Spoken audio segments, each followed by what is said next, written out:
मैं अरविंद बर्नवाल VVDSS मटियों गाजीपुर से आप सभी बच्चों को गुड मॉर्निंग। मैं अपने YouTube channel study lead by Arvind sir के द्वारा आज हाई स्कूल व उससे ऊपर तथा कंपटीशन के बच्चों के लिए द्विघात समीकरण का टॉपिक लेकर आ रहा हूँ। इसे आप ध्यान से पढ़ें तथा इसमें जो भी त्रुटियाँ हों उसे कमेंट करें, और यदि आपको वीडियो अच्छा लगे तो इसे लाइक तथा सब्सक्राइब करना न भूलें। तो द्विघात समीकरण,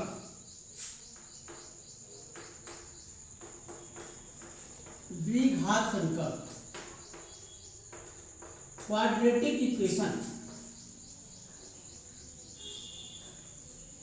क्वाड्रेटिक इक्वेशन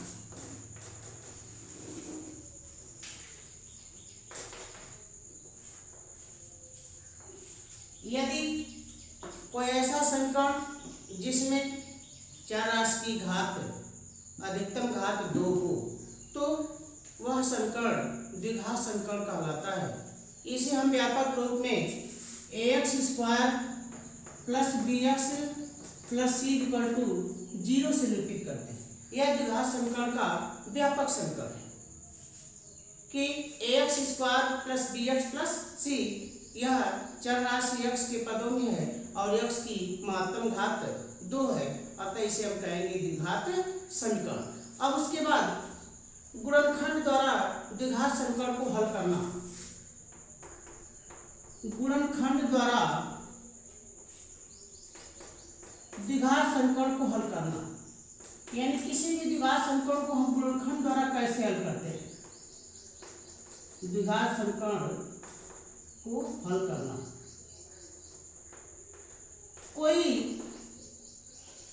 द्विघात समीकरण मान लेते हैं x स्क्वायर धन 5x धन 6 बराबर 0। यह मान लेते हैं कि हमारा कोई द्विघात समीकरण, इसे गुणनखंड द्वारा हल करना है, अर्थात गुणनखंड द्वारा हल करके हमको x के मान प्राप्त करने हैं। तो सबसे पहले चर राशि की सबसे बड़ी घात और सबसे छोटी घात के गुणांकों का हम गुणा करते हैं। तो यहाँ पे गुणांक है 6 और यहाँ पे कोई गुणांक नहीं है, तो हम मान लेंगे 1।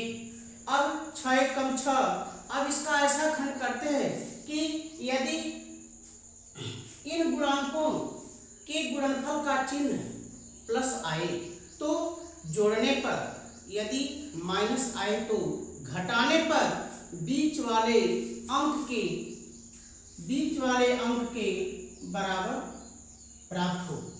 तो जैसे 6 कम 6, अब यहाँ प्लस चिन्ह है, यहाँ भी प्लस चिन्ह है, तो प्लस का प्लस में गुणा कर देंगे तो प्लस हुआ, यानी +6।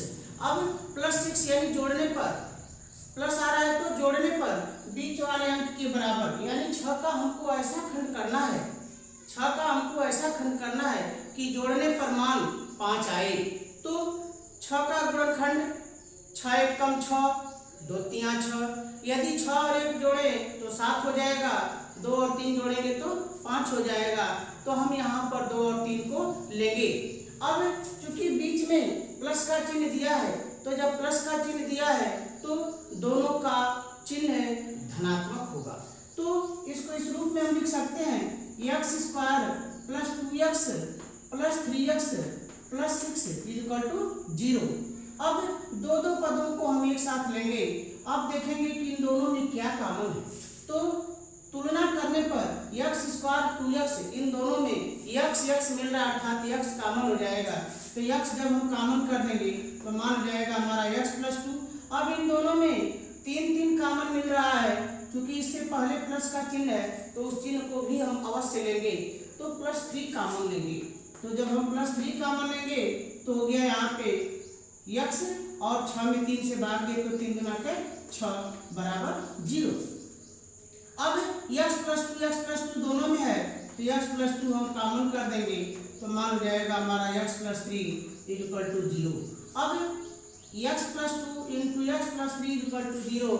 यदि दो राशियों का गुणनफल 0 हो तो हम कह सकते हैं किसी एक राशि का मान अवश्य 0 होगा, या दोनों राशियों का मान 0 हो सकता है। हल करने पर यदि x प्लस 2 इक्वल टू 0 यदि x plus 2 is equal to 0 तो implies that x is equal to -2. यदि x plus 3 is equal to 0 implies that x is equal to -3. अतः हम कह सकते हैं कि इस दिए गए द्विघात समीकरण x square plus 5x plus 6 का हल 2 और -3 होगा। अब उसके बाद पूर्ण वर्ग बनाकर समीकरण को हल करना। पूर्ण वर्ग बनाकर समीकरण हल करना। पूर्ण वर्ग बनाकर तो पूर्ण वर्ग बनाकर कैसे हल करते हैं? किसी दिए गए द्विघात समीकरण जैसे x square plus 4x minus 5, अगर यह मान हमको दिया है x square plus 4x minus 5 equal to 0। अब इस दिए गए समीकरण का जो है हम पूर्ण वर्ग बनाकर हल करते हैं। तो पूर्ण वर्ग बनाने के लिए सबसे पहले हम ये देखेंगे, क्योंकि एक राशि हमारी निश्चित है कि द्विघात होगी अर्थात उसकी घात 2 होगी, तो जिस राशि की घात 2 होगी उसका गुणांक हमेशा हम 1 रखते हैं। यदि उसका कोई गुणांक है तो उस गुणांक से पूरे समीकरण में हम भाग देकर उसका गुणांक 1 कर लेते हैं। अब उसके बाद जो x से संबंधित राशि होगी उसे हमेशा हम 2ab के पद में प्रदर्शित करते हैं। तो यह मान हो जाएगा हमारा x स्क्वायर, क्योंकि इसका गुणांक 1 है तो x का वर्ग हो गया। अब इसे 2ab के रूप में तो 2 गुणे x गुणे, अब इसका आधा करके यहाँ लिख देंगे तो 4 का आधा हो जाएगा 2 अर्थात 2। अब ये 2ab तो x स्क्वायर प्लस 2ab यानी a स्क्वायर प्लस 2ab के रूप में हो गया। अब इसमें प्लस b स्क्वायर हम जोड़ेंगे और उतना ही घटा देंगे कि मान में कोई अंतर न हो। तो प्लस 2 का वर्ग माइनस 2 का वर्ग माइनस 5 इक्वल टू 0। अब यहाँ से यहाँ तक यह मान हो गया हमारा x प्लस 2 का होल स्क्वायर, और ये -4 और -5 एक साथ हो जाएगा तो -9 और बराबर हो जाएगा 0। अब ये 9 3 का वर्ग तो x धन 2 का होल स्क्वायर माइनस 3 का स्क्वायर बराबर 0। अब a square minus b square के रूप में मिल गया। तो जब a square minus b square के रूप में है तो इसे हम लिख सकते हैं एक कोष्ठक में a माइनस b, दूसरे कोष्ठक में a प्लस b। तो यह मान हो जाएगा हमारा x प्लस 2 प्लस 3, दूसरे ब्रैकेट में हो जाएगा x plus 2 minus 3 equal to 0। अब इसे इस प्रकार हम लिख सकते हैं तो 2 और 3 5, तो x plus 5 into x minus 1 equal to 0। तो यदि x प्लस 5 इक्वल टू 0 तो implies that x equal to minus 5। यदि x माइनस 1 इक्वल टू 0 तो x इक्वल टू 1, अर्थात इस दिए गए समीकरण x square plus 4x minus 5 equal to 0 का पूर्ण वर्ग बनाकर हल करते समय इसका हल हमें प्राप्त हुआ -5 और -5 और 1। ये हो गया हमारा इसका हल समुच्चय, यानी ये आंसर हो जाएगा समीकरण का। इसे हम साधारण विधि से भी हल करते तो मान हमारा वही प्राप्त होगा, बस विधि बदल गई कि पूर्ण वर्ग बनाकर हल करना। अब अगला टॉपिक कि किसी द्विघात समीकरण का मूल कैसे ज्ञात करते हैं। किसी द्विघात समीकरण का मूल कैसे ज्ञात करते हैं? तो द्विघात समीकरण का मूल प्राप्त करना, जैसा कि द्विघात समीकरण हम जानते हैं ax square plus bx plus c बराबर 0। ax square plus bx plus c बराबर 0। तो यहाँ पर x स्क्वायर का गुणांक a है तो a से दोनों पक्षों में भाग देने पर यह मान हो जाएगा x square plus b upon a x plus c upon a equal to 0। अब इसे पूर्ण वर्ग में अगर हम बदलते हैं तो x का वर्ग 2 into x into b upon 2a plus b upon 2a का whole square minus b upon 2a का whole square plus c upon a equal to 0।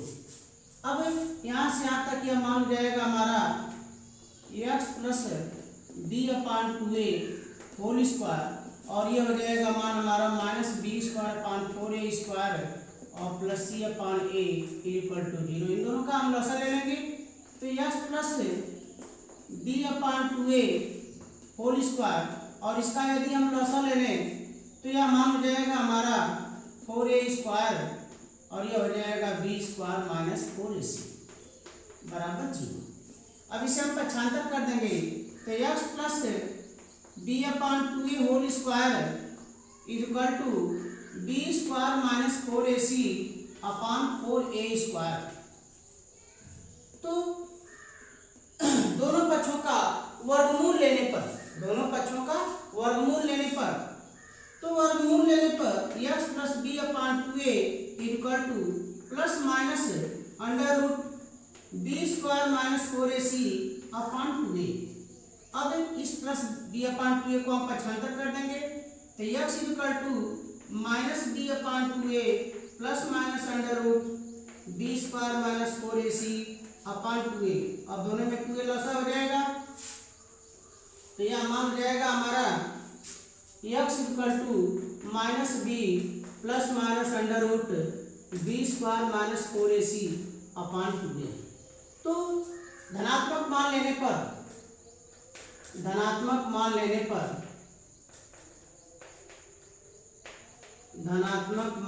पर alpha equal to minus b plus under root b square minus 4ac upon 2a। ऋणात्मक मान लेने पर beta equal to minus b minus under b square minus 4ac upon 2a। तो ये दो मान हो गए इस दिए गए समीकरण ax square plus bx plus c बराबर 0 के दो मान प्राप्त हुए, दो मूल प्राप्त हुए अल्फा और बीटा। तो अल्फा का मान minus b plus under root b square minus 4ac upon 2a और बीटा का मान minus b minus under root b square minus 4ac upon 2a।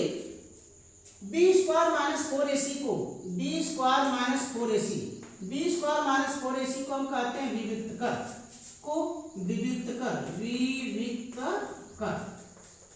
यानी डिक्रीमिनेंट कहते हैं। बी स्क्वायर माइनस 4ac को हम कहते हैं डिक्रीमिनेंट। इसे कैपिटल डी से प्रदर्शित करते हैं यानी capital D equal to b square minus 4ac। अब इस मूल के आधार पर दिए गए समीकरण का लक्षण ज्ञात करना यानी मूलों का लक्षण, मूल किस प्रकार के होंगे, समीकरण के मूल किस प्रकार के होंगे। तो मूलों के लक्षण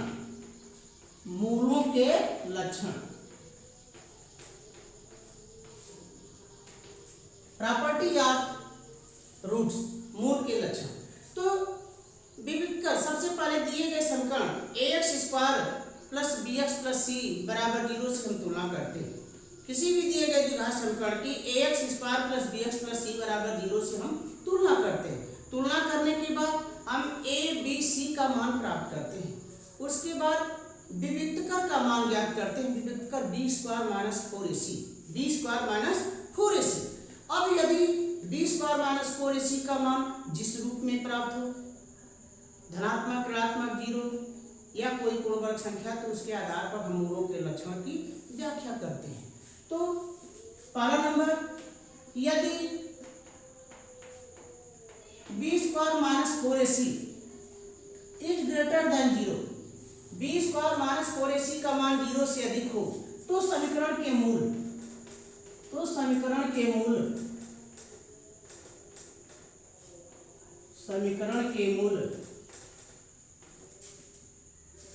वास्तविक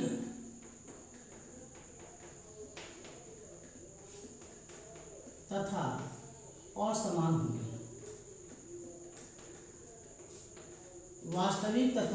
असमान होंगे। सेकेंड नंबर, यदि b square minus 4ac is less than 0 अर्थात कोई ऋणात्मक संख्या हो, -1 -2 -3 इस तरह से कोई भी ऋणात्मक संख्या हो तो समीकरण के मूल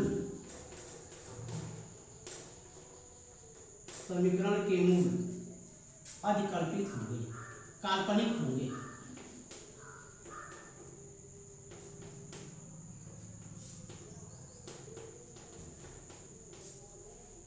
अब यदि b² - 4ac = 0, यानी यदि b² - 4ac का मान 0 मिल जाए तो समीकरण के मूल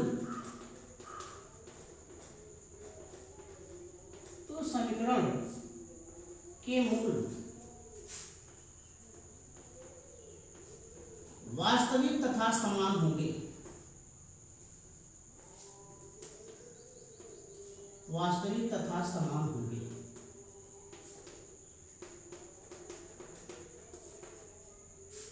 अब चौथा नियम, यदि b² - 4ac बराबर पूर्ण वर्ग संख्या, यानी कोई पूर्ण वर्ग संख्या हो, तो समीकरण के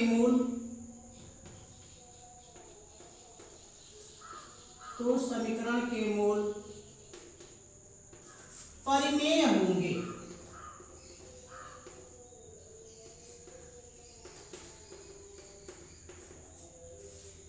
यदि b² - 4ac बराबर पूर्ण वर्ग संख्या में जैसे 1, 4, 9, 16, 25, 36, 49, 64, 81, 100, यानी किसी न किसी प्राकृतिक संख्या का वो पूर्ण वर्ग, तो जब ऐसे अंक प्राप्त हो 1, 4, 9, 16, 25 इत्यादि इस प्रकार के कोई पूर्ण वर्ग संख्या का मान हमें प्राप्त हो b² - 4ac के मान के रूप में, तो दिए गए समीकरण के मूल परिमेय होंगे। यह हो गया मूलों का लक्षण विविधकर के आधार पर। अब उसके बाद यदि समीकरण के मूल ज्ञात हो, तो द्विघात समीकरण प्राप्त करना।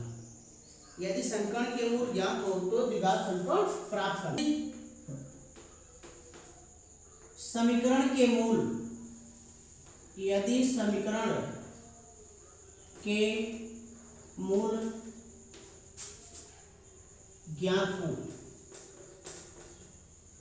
तो द्विघात समीकरण ज्ञात करना।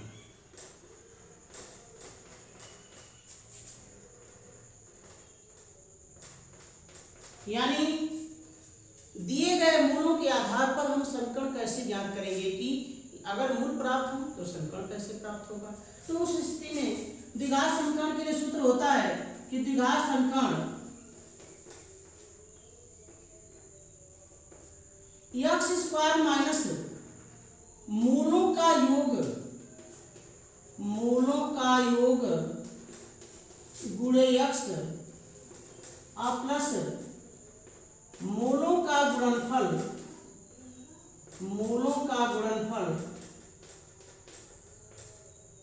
और यह बराबर 0। ये सूत्र है, हमारा फार्मूला है कि x² माइनस मूलों का योग गुणे x प्लस मूलों का गुणनफल बराबर 0। या इसको दूसरे शब्दों में हम कह सकते हैं कि x² माइनस, यदि मूल हमें अल्फा और बीटा के रूप में ज्ञात हो तो x² minus alpha plus beta into x plus alpha beta बराबर 0। ये हमारा फार्मूला हो जाएगा द्विघात समीकरण का कि यदि समीकरण के मूल अल्फा और बीटा ज्ञात हो। इसी को दूसरे शब्दों में इस प्रकार भी लिख सकते हैं कि x minus alpha into x minus beta equal to 0। ये तीनों एक ही तरह से हैं, इनमें से कोई भी एक मान रख करके हम द्विघात समीकरण का मान ज्ञात कर सकते हैं, जबकि समीकरण के मूल अगर ज्ञात हो तब। अब उसके बाद दिए गए समीकरण को हल करने की विधि, तो हल करने की दो विधियां, गुणनखंड विधि, पूर्ण वर्ग बनाकर हल करने की विधि, फिर द्विघात समीकरण द्वारा समीकरण के मूल ज्ञात करना, फिर दिए गए समीकरण के मूल से द्विघात समीकरण प्राप्त करना। तो इस प्रकार यदि यह आपको वीडियो अच्छा लगा हो तो इसे लाइक तथा शेयर अवश्य करें, सब्सक्राइब करना ना भूलें। इस वीडियो में जो भी कमी महसूस हुई हो, जो भी बातें न समझ में आई हो, उसे कमेंट करें तथा इस टॉपिक से संबंधित प्रश्न आप मेरे व्हाट्सएप नंबर 9838263945 पर भेजकर पूछ सकते हैं। बहुत बहुत धन्यवाद।